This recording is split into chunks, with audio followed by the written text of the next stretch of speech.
Híjole, híjole.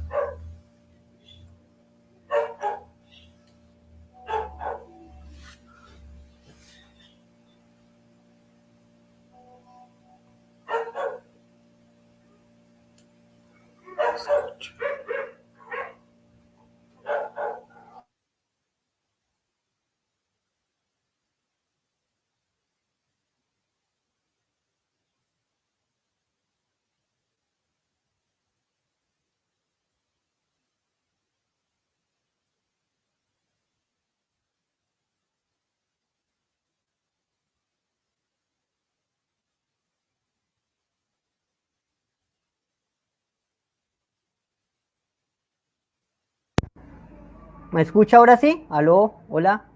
Listo, listo, ya lo escucho bien. Listo.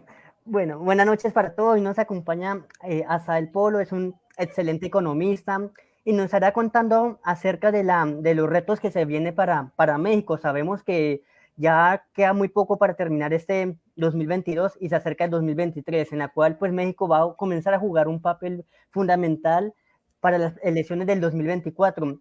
Asael, muy buenas noches, bienvenido, pues gracias por aceptar esa invitación. ¿Cómo estás?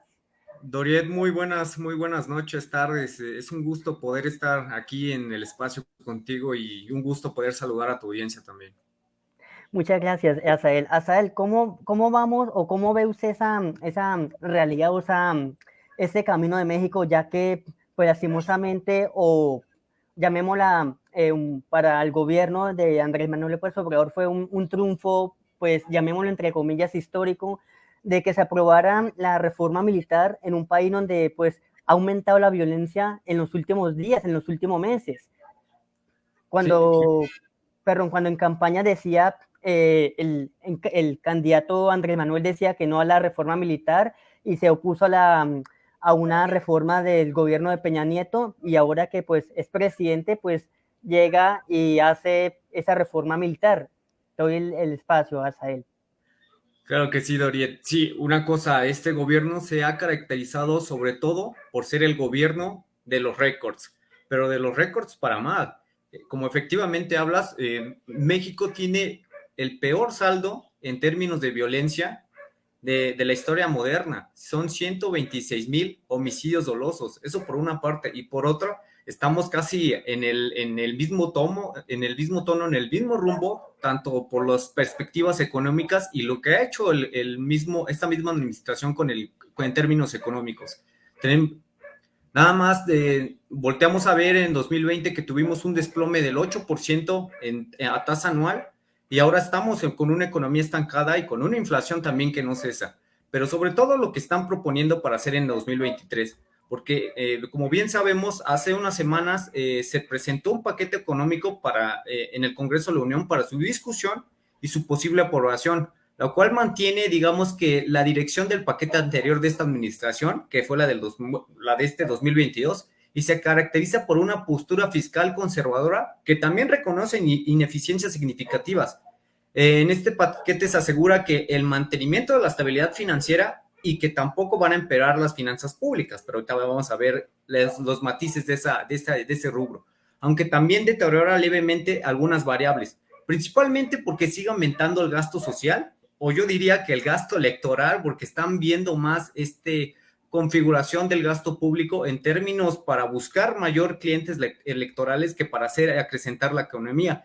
Por otro lado, así como la inversión pública en grandes proyectos de construcción con sobrecostos, sobre todo con dos bocas, y que en esta administración han sido crecientes. Ya vemos también en este paquete económico que se le destinó casi un 95% más de presupuesto nada más al Tren Maya. Al Tren Maya, pero se le destina casi el 1% nada más a seguridad. Entonces, estamos viendo cuáles son las prioridades del gasto público de este gobierno ya rumbo a 2023. Asimismo, se caracteriza por tres aspectos fundamentales. El primero, nos dicen que no habrá nuevos impuestos ni modificaciones a la miscelánea fiscal. Hay otro punto que dicen que se mantendrá la disciplina fiscal, que es más o menos del todo cierto. Y el número tres es que el gobierno seguirá apoyando los programas sociales y los proyectos insignia, como ahorita lo había comentado. Sin embargo, el próximo año será más desafiante que los años anteriores, Doriet, dado que el mayor endurecimiento de la política monetaria externa y interna y la desaceleración esperada del crecimiento mundial, especialmente de Estados Unidos, nuestro socio comercial más importante. Las tres áreas mencionadas, combinadas con estas proyecciones económicas, significará menos margen de maniobra para el gobierno federal si los ingresos estatales son menores de lo esperado.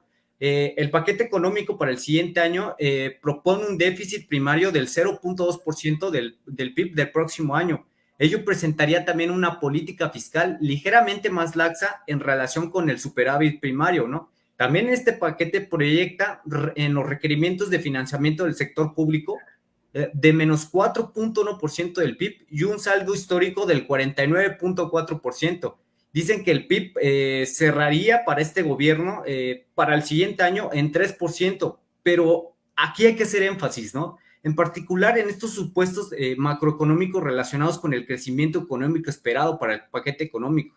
Ellos dicen que habrá un crecimiento del 3% para 2023, sin embargo, el consenso de analistas dice que el crecimiento será de 1.6, siendo el más optimista. El menos optimista dice que 1.2. Entonces, aquí quisiera hacer yo una analogía. Supongan ustedes que tenemos un sueldo, digamos, de 10,000 pesos mexicanos al mes, pero nosotros ya estamos presupuestando que para el mes vamos a gastar 15,000 pesos y de una vez nosotros estamos como configurando de esa forma el gasto. ¿De dónde van a salir esos 5,000 pesos restantes? Pues ya lo dijo el gobierno federal, lo va a obtener por medio de deuda, de tanto fuentes internas como de fuentes externas, alrededor de casi 1 billón de pesos más en términos de deuda. Entonces, es importante saber eso, porque, vaya, el gobierno está queriéndose endeudar para el siguiente año sin importarle cuáles van a ser los fundamentos macroeconómicos reales. Como ya lo comentaba, el consenso de analistas se va con una estimación mucho menos agresiva, mucho menos optimista que la que plantea el gobierno federal. Esto es muy peligroso. También, por otra parte, dicen que la inflación va a estar directamente alineada al objetivo que planteaba Banxico, que es del 3%, con un rango de variabilidad de un punto más, un punto menos. Dicen que más o menos estaría como en el 3.4%, cuando evidentemente las proyecciones inflacionarias no es algo que nosotros podamos constatar con toda seguridad. Entonces, con base a esa inflación, también ellos están presupuestando cómo configurar de esa forma también el gasto público. Entonces, ya nada más para concluir esta parte, vaya, sobreestimar tus indicadores económicos con mayor gasto es peligrosísimo para un país. Yo estoy más que seguro que si sigue en este rumbo, dentro de los 2 años siguientes podríamos ver una crisis fiscal, sobre todo por el déficit, que no es otra cosa más que mayor deuda y una deuda pública que a veces, digo, ellos la han manejado de una forma que para mí no es de la manera más óptima, ¿no? Porque a pesar de que sí han adquirido nueva deuda pública y lo pretenden hacer para el próximo año, esto posiblemente no le va a explotar a este gobierno, porque hay algunos fundamentos macroeconómicos que nos protegen, pero sí para los próximos años. Se dice que para 2023, 2024-2026 podríamos empezar a ver una crisis por deuda, algo que nos debe de competir a todos los mexicanos para saber qué rumbo vamos a, o qué decisiones personales también tenemos que tomar nosotros. Así es, mi querido Asael. Te iba a preguntar por lo siguiente, ya se cumplieron pues 8 años del caso de Ayotzinapa, pues hay unos resultados, pero lastimosamente el gobierno de López Obrador, de Andrés Manuel, se ha dedicado más a, pues, a echarle la culpa a sus antecesores, como a Peña Nieto, a Felipe Calderón y a otros, pero no reconoce pues, sus errores en su gobierno, que ahí han asesinado a miles de mexicanos inocentes, pero que esa frase muy polémica de abrazo no balazo, lo que ha aumentado la violencia en el país, ¿usted con qué realidad o con qué profundidad ve el caso de Ayotzinapa pues para el futuro? Porque pues este caso ya, si no estoy mal, ya ha comenzado la justicia a actuar. Y sobre todo es gravísimo porque justificando este tipo de atrocidades por parte del Estado, el gobierno ha implementado efectivamente políticas para militarizar al país, pero debemos de tener en cuenta algo, los militares están entrenados para la letalidad, eso es por una parte. Los militares no siguen como, ellos tienen también un orden jurídico diferente al que podría tener la policía o un mando civil. Los policías están entrenados para la proximidad, pero, por ejemplo, si un militar le dan la orden de matar, lo tiene que hacer, porque, como lo comentaba ahorita, tienen otro tipo de reglamentación, otro tipo de leyes y otro tipo de constituciones que ellos deben de seguir a la orden del mando. Y precisamente esto, o sea, en México ya se ha padecido muchísima intervención militar, casos desastrosos, vaya, que va desde el 68, que va desde el Halconazo, que va desde Ayotzinapa, que va con muchos otros casos inclusive con el mismo hackeo que le acaban de hacer a Serena, donde también se habla que los mismos militares han dejado al crimen organizado y a los narcotraficantes, por ejemplo, poder entrar y hacer digamos, las atrocidades, como por ejemplo en el gobierno de Veracruz, se sabe, ¿no? Se sabe ya por este tipo de hackeo. Entonces yo lo que veo, digo, vaya, es que si tú, como bien comentabas, Doriet, si tú decías una cosa en campaña y inclusive ellos como oposición se opusieron a este tipo de leyes cuando la propuso al final de su sexenio Enrique Peña Nieto y ahora la vienes y la defiendes en el Congreso de la Unión, se me hace algo totalmente irresponsable, ¿no? Y sabemos que cuando los militares dan un paso adelante, cuando dan un paso o un milímetro adelante, difícilmente ya lo vamos a echar para atrás. En esta semana se ha discutido también hasta cuánto tiempo se van a quedar van a poder estar los militares en las calles, y se habla que, bueno, ya se provoca hasta 2028. Vaya, le estamos, en primera, la partida presupuestaria que se le da para el paquete económico del siguiente año es bastante onerosa. Parece que los mexicanos vamos a trabajar para andar subsidiando y ejerciendo el gasto para subsidiando y manteniendo completamente a la milicia. Desde todo porque empiezan ellos ya a tener cierto poder fáctico económico. Ya lo anuncia el presidente que también ellos ya van a tener su propia aerolínea. Ellos son los que están haciendo también Dos Bocas, ellos son los que están haciendo Santa Lucía, ellos tienen también parte del mando del Tren Maya. Sin embargo, también este tipo de proyectos no tienen viabilidad económica, y esta viabilidad económica también no está sustentado en algunos estudios. Eso es gravísimo, se está perdiendo demasiado dinero con tal de hacerle capricho a las exigencias, me atrevo a decir, que hacen los mismos militares. Es difícil, ¿no? Por la parte económica y por la parte civil. Se van a quedar hasta 2028, por lo que ya había comentado. Un militar está preparado para la letalidad y no para la proximidad como una policía civil. Lo veo, la verdad, demasiado complicado, y esto podría espantar sin lugar a dudas y sin temor a equivocarme a la inversión por parte que pueda hacer los mercados del lado privado. Así es, mi querido Asael. Te iba a preguntar lo siguiente, pues sé que estas preguntas son bastantes, pues delicadas, las llamamos aquí en Colombia, pero pues ya están comenzando a darse a conocer unos precandidatos, llamémoslo así, para las elecciones de 2024. De parte de la Cuarta Transformación, llamémoslo entre comillas, ya suena, pues el principal candidato está el canciller de la República de México, Marcelo Ebrard, la jefa de gobierno, Sheinbaum, y otros dos que pues posiblemente no tiene como esa competencia pues para dar esa pelea, esa batalla, llamémoslo así, para llegar bien a las elecciones del 2024. Y por parte de la oposición, el día de ayer se dio a conocer un nuevo movimiento que se llama Unidos, donde está Sociedad Civil México y otros parlamentarios que se separaron de la famosa coalición Va por México, donde está el PAN, o estaba el PAN, el PRI y el PRD.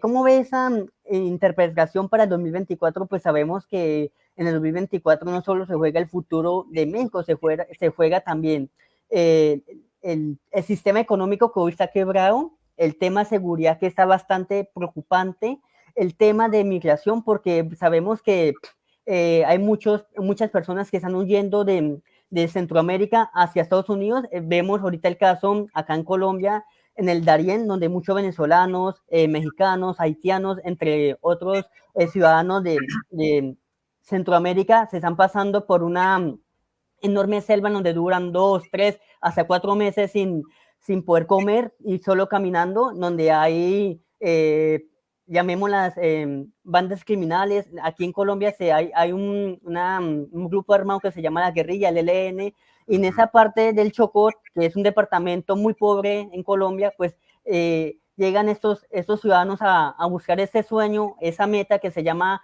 el sueño americano, que es llegar a Estados Unidos. ¿Cómo ve esa realidad para el 2024, mi querido Asael?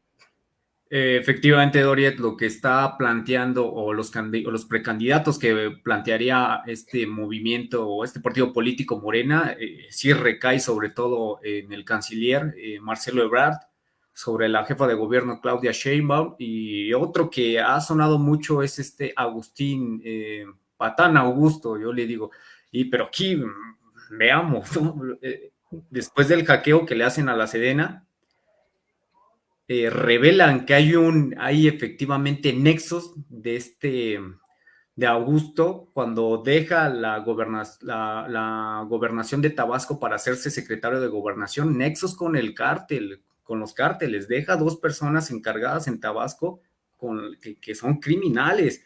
Vaya, nos están diciendo que el secretario de gobernación es un narcotraficante a todas luces, y lo ha defendido el presidente porque dice que no hay pruebas, pero posiblemente estas pruebas saldrán eh, próximamente, o a la luz de la evidencia, pues nos daremos cuenta como sociedad civil verdaderamente la calaña que tenemos como secretario en este gobierno. Pero por otra parte, pues Sheinbaum también yo la veo con pocas posibilidades, ya que ella viene arrastrando los golpes tal vez de esta 4T, sobre todo por la caída de la línea 12 del metro. Parece que cada semana se le descompone, o cada semana se inunda, o cada semana se quema el metro de la Ciudad de México. Entonces ha recibido duros golpes, duras críticas. Yo a veces en redes sociales veo mucha polémica en torno a ello y mucha crítica negativa en torno también a su figura y a lo que ella ha estado realizando en Ciudad de México. Entonces posiblemente Marcelo Ebrard sea el candidato que pueda llevar las riendas de la candidatura de Morena para 2024. Y por otro lado, pues sí, evidentemente la oposición no se le ve un candidato fuerte o un candidato que suene mucho para hacerle frente a los de Morena. Por ahí, no sé, personalmente me gustaría que fuera el candidato Santiago Krill por parte de Partido Acción Nacional. Por parte del PRI, pues, ¿qué te digo? La verdad es que me han decepcionado muchísimo porque se doblegaron, les hicieron manita de puerco y votaron a favor de la militarización. Entonces, yo considero que no se les debe de dar pauta o una consideración a un candidato por parte de ellos para los comicios de 2024. Y efectivamente, algo que sí deberían tener como plan de trabajo y algo que debería estar mucho en la discusión es este problema de migración. Particularmente en México ha venido un saldo histórico de remesas que ha aplaudido el mismo presidente y ha aplaudido también este gobierno en turno. Pero veamos, este saldo de remesas tan histórico y tan abundante y tan oneroso viene por una debilidad del mercado laboral en México. No encuentran las personas, los mexicanos o muchas personas de Centroamérica o Latinoamérica, oportunidades laborales dignas en su país y tienen que realizar tan costoso que les cuesta la vida, camino hacia los Estados Unidos. Y veamos, la evidencia sobra, los documentales están ahí. Cuando también llegan aquí a México, a Chiapas, las noticias son demasiado reveladoras, donde el crimen organizado mutila a las personas, violan a las mujeres, y es un largo camino todavía de México para llegar a los Estados Unidos. Pero esto responde más que a un beneficio económico, a una debilidad del mercado laboral. No se están haciendo bien las cosas. Y esto deriva principalmente porque hay tasas de inversión muy bajas. Por ejemplo, aquí en México nuestra inversión está a niveles del 2015. Fíjate nada más, Dorian.